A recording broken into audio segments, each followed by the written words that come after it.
I think we can celebrate the Jewish community in many ways.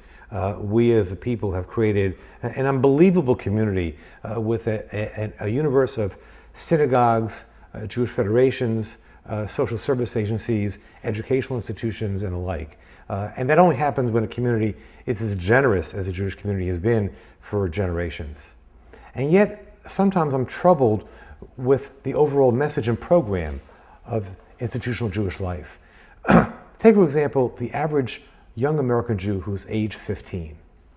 What have they walked away with all that we've created?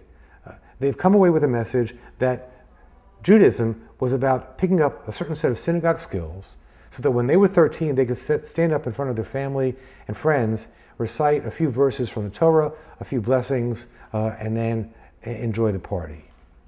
Why is it surprising to know why so many 15-year-olds, looking back at their rudimentary Jewish education, look at it and say, been there, done that, I'm out of here?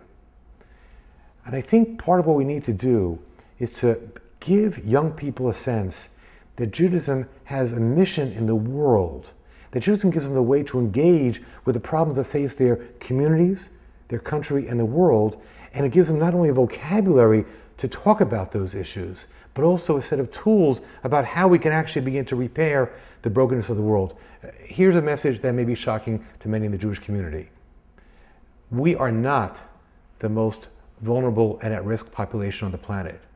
We have challenges here and abroad in Israel, to be sure.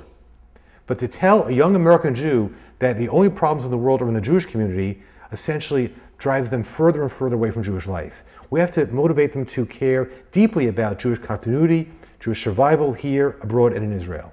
But at the same time, we have to say that part of the mission of Jewish life is to worry about the world at large. And that is perhaps the most important charge to give a young Jew today as they move into the complexity of the 21st century.